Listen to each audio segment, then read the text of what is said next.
काहीतरी माझी तब्येत बरी नाहीये, सर्दी आहे, तरी पण आज तात्याच्या विषयी न बोलणं म्हणजे इतका कृतज्ञपणा होईल.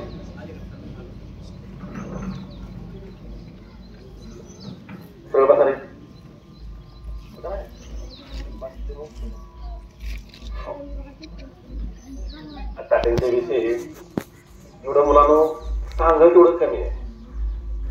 म्हणजे फक्त मान तालुक्याचा बरोबर विचार केला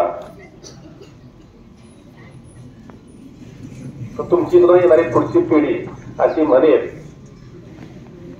ज्योतिराव फुले, सावित्रीबाई फुले, महर्षी धोंडो केशव कर्वे, राजर्षी शाहू महाराज, कर्मवीर भाऊराव पाटील आणि त्यांच्यानंतर यांचं नाव 100% निघेल.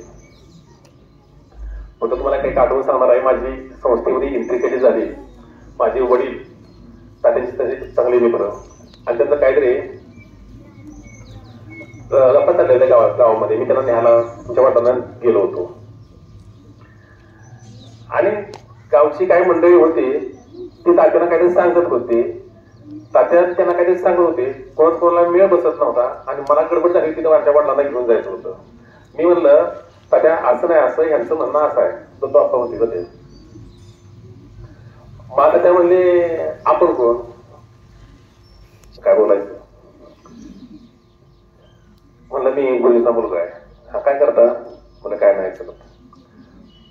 तसं मला बघून ते म्हणले की तुमच्या म्हणून वाटत काय, तुम्ही काय करत नाही. अहो म्हणलं खर्च आहे, काय नाही करत. तो परत वारली व्यक्ती दादासाहेब काटकर म्हणून, ते म्हणले गुरुचा मुलगा आहे आणि त्यानं डीएड केलंय. तेव्हा माडी मॅडम गेल्या डिलिव्हरीला, बरोबर ना. आणि मला म्हणले की एक काम करा, दिवळच्या शाळेत तुम्ही जावा. मी गेलो नाही. कुंभारास हिंदुनाना आम्हाला बोलवा यायचे 2-3 वेळा. तर तात्याला म्हणाला काय करू, म्हणलं जाऊ कर, बरोबर ना. नाही तांबेकर सरांना म्हटलं मी, तर म्हणलं काय करू, मला जा. आणि गेलो. तात्यांचं मुलांना एक सांगतो बघा, तात्या मीटिंग मध्ये ते विषय निघाला होता. असेच एक विषय निघाले. पण मी बोललो की 4 खोल्यांचं घर बांधताना तरी आमच्यासारखा शिक्षक आहे ना की 20 वर्ष कर्ज भरतो. 4 खोल्यांचं 5 खोल्यांचं घर बांधायचं म्हटलं तर त्याचे हप्ते फिकत नाही. तात्याचं तुम्ही घर कोणी पाहिलंय का रे, कोणी गेलंय का मराठीला तिकडं.